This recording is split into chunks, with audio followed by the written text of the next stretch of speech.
Today, our topic is to discuss the types of foundations. Foundation can be mainly identified into two types: deep foundation and shallow foundation. They're primarily categorized based on the extent or depth whereupon foundation is offered. Shallow foundations are those foundations in which the depth at which the foundation is placed is less than the width of the foundation. They are generally termed as spread footing as they transmit the load of the superstructure laterally into the ground. Deep foundation, which is placed at a greater depth or transfers the loads to deep strata, is called deep foundation.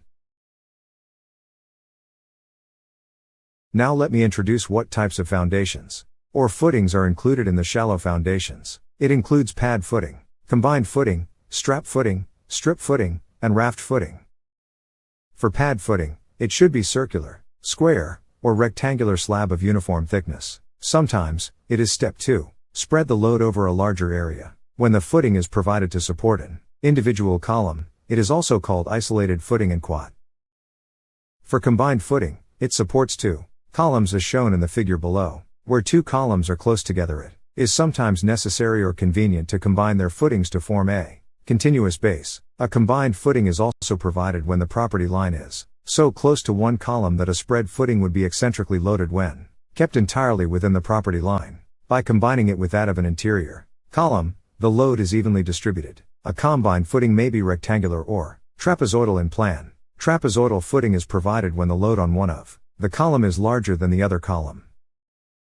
In strap footing, it consists of two isolated footings connected with a structural strap or a lever, as shown in the figure below. The strap connects the footing such that they behave as one unit. The strap simply acts as a connecting beam. A strap footing is more economical than a combined footing when the allowable soil pressure is relatively high and the distance between the columns is large.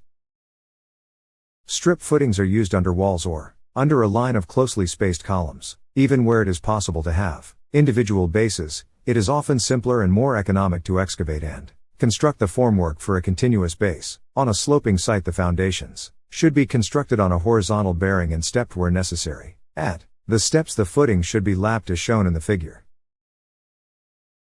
In the raft footing, it is a large slab supporting a number of columns and walls under the entire structure or a large part of the structure. A mat is required when the allowable soil pressure is low or where the columns and walls are so close that individual footings would overlap or nearly touch each other. Mat foundations are useful in reducing the differential settlements on non-homogeneous soils or where there is large variation in the loads on the individual columns. Pile foundation, it is a kind of deep foundation, can be defined as a slender column or long cylinder made of materials such as concrete or steel which are used to support the structure and transfer the load at desired depth either by end bearing or skin friction. They are usually used for large structures, and in situations where the soil at shallow depth is not suitable to resist excessive settlement, resist uplift, etc.